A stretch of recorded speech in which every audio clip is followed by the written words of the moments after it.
vidéo dans laquelle je vais vous apprendre comment traiter le paludisme grâce à l'acupressure. Nous avions déjà vu dans une autre vidéo un point qui était très efficace pour lutter contre le paludisme et je vous en présente aujourd'hui un autre. Je suis Francis Jacquet, votre formateur en acupressure. Mais tout d'abord, comme à l'accoutumée, vous pouvez, si vous le désirez, télécharger mon guide gratuit Améliorer votre vue en 5 minutes par jour en cliquant sur le lien qui s'affiche ici en haut et à gauche. Alors ce fameux point, eh bien ce fameux point se trouve comme dans la vidéo précédente sur le méridien de l'intestin grêle qui est donc le feu empereur dans la loi des 5 éléments et qui est associé au méridien du cœur. Maintenant vous savez qu'un point ne traite pas qu'une seule pathologie, mais en traite bien d'autres. Et quand il est associé avec d'autres points sur d'autres méridiens, il va traiter encore d'autres pathologies. Donc ce point, c'est le point numéro 3 sur le trajet de l'intestin grêle, du méridien de l'intestin grêle. Alors, je rappelle rapidement le trajet, mais vous le connaissez déjà depuis la dernière vidéo. Point numéro 1. Le point numéro 6, Yang Lao, que nous avons vu dans la vidéo précédente. Il passe sur le bord externe du bras, de l'avant-bras, passe sur l'omoplate, fait une espèce de M, repart sous la 7e cervicale, passe ici le long du cou. Il va aller à ce point-ci, le numéro 18, et va terminer sa course au milieu de l'oreille, le point numéro 19. D'accord ? Vous avez, comme à l'accoutumée, sur mon article, toujours le schéma qui est mis en même temps. Alors, ce fameux point, c'est le point numéro 3 sur ce trajet. Alors, c'est un point qui est extraordinaire parce qu'il ne fait pas que traiter le paludisme, bien entendu, bien au contraire, mais surtout, c'est un point d'ouverture d'un merveilleux vaisseau. Je vais vous expliquer ce que c'est. Donc, voici le numéro 3. Alors, il y a pas mal d'erreurs qui se véhiculent sur la position exacte de ce point. En fait, il se trouve, lorsque vous mettez votre main comme ceci, juste après la bosse du petit doigt, de la phalange du petit doigt, ici, dans un trou là. Voilà, exactement ici.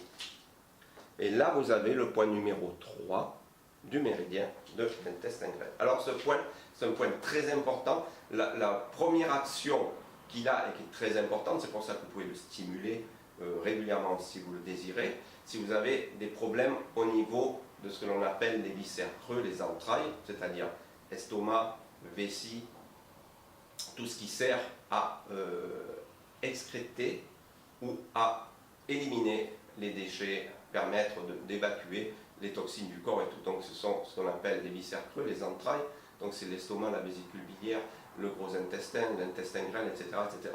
Tous ces organes, tous ces viscères creux sont alimentés par un réservoir qui fait partie de 8 autres réservoirs que l'on appelle les merveilleux vaisseaux. Et ce réservoir spécifique, eh bien, le point d'ouverture pour pouvoir le stimuler, entre autres, c'est celui-ci, l'IG3, troisième point de l'intestin grêle. Donc vous voyez déjà qu'il a une action extraordinaire parce que lorsque vous tonifiez ce point-là, vous allez, si vous voulez, donner un petit peu plus d'énergie dans ce réservoir, vous allez le laisser plus rempli. Parce que si un réservoir se vide, effectivement, toutes les organisations qui sont rattachées à ce réservoir n'auront plus d'énergie et auront du mal à alimenter ce pourquoi ils sont faits. Entre autres, là, il s'agit des entrailles, donc des viscères creux.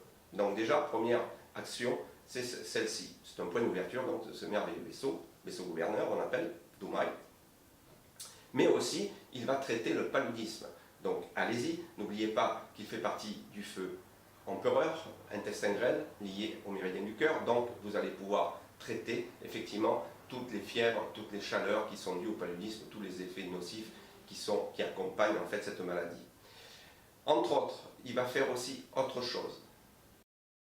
Il a des effets positifs sur les troubles neurologiques, psychiatriques, les céphalées avec raideur de la nuque, les lombalgies médianes.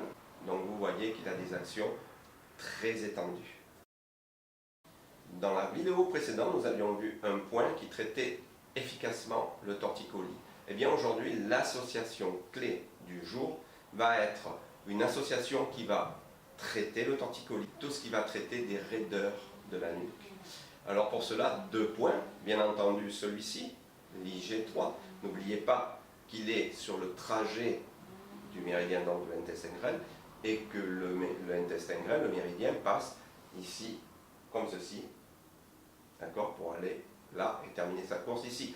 Donc, bien entendu, en ayant une action sur ce point, vous aurez une action sur le torticolis, mais nous allons l'associer avec le fameux P7, septième point du méridien du poumon. Je ne sais pas si vous vous souvenez.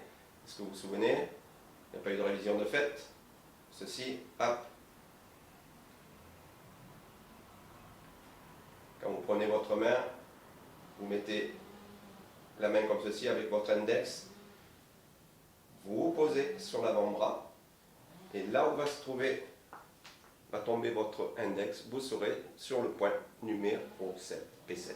Donc, le point numéro 7, P7, donc de chaque côté bien entendu, et le troisième point du méridien intestin grêle, Roussy. Donc voici une association clé qui va vous aider pour tout ce qui est raideur de nuque et torticolis, entre autres. Et n'oubliez pas qu'il traite efficacement le paludisme. Vous vous reporterez à une vidéo précédente où il y avait un autre point aussi qui traitait le paludisme. Voilà, c'était Francis Jacquet, merci de votre écoute, à très bientôt, au revoir.